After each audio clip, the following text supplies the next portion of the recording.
devait payer pour tous ces crimes.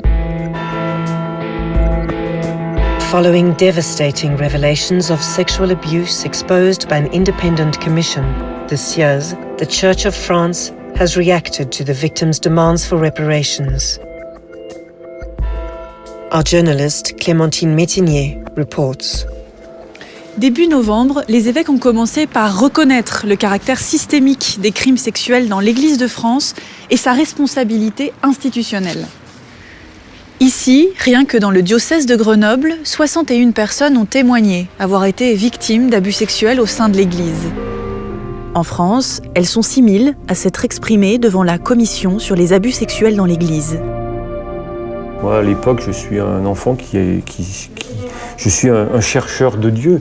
Et donc, je me tourne avec toute ma quête spirituelle, toutes mes questions vers cet homme-là. Ça se passait dans sa chambre, qui fermait à clé, mais les attouchements poussés, ça se passait dans le presbytère. J'ai été auditionné par la CIAZ. C'est vraiment le plus beau moment dans cette histoire scabreuse. C'est le moment qui m'a le plus aidé.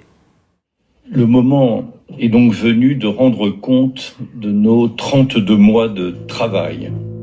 Le 5 octobre dernier, cette commission a publié un rapport effarant.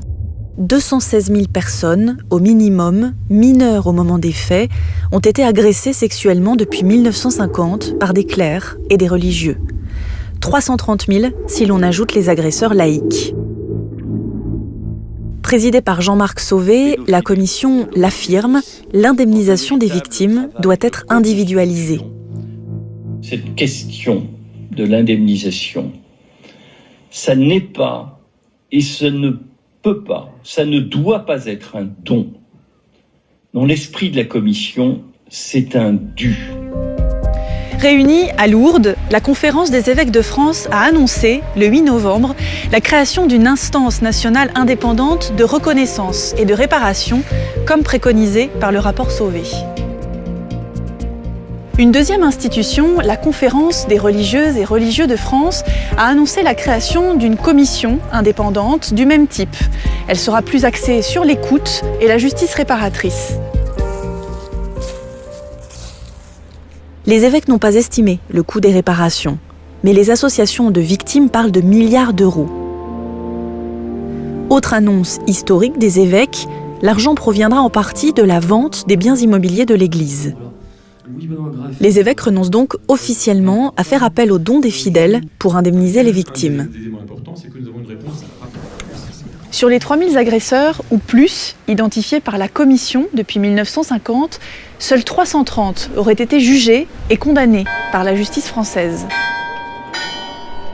Dans un contexte particulièrement lourd, où les victimes peuvent mettre des dizaines d'années à sortir du silence, la prescription des faits est la raison principale des faibles condamnations.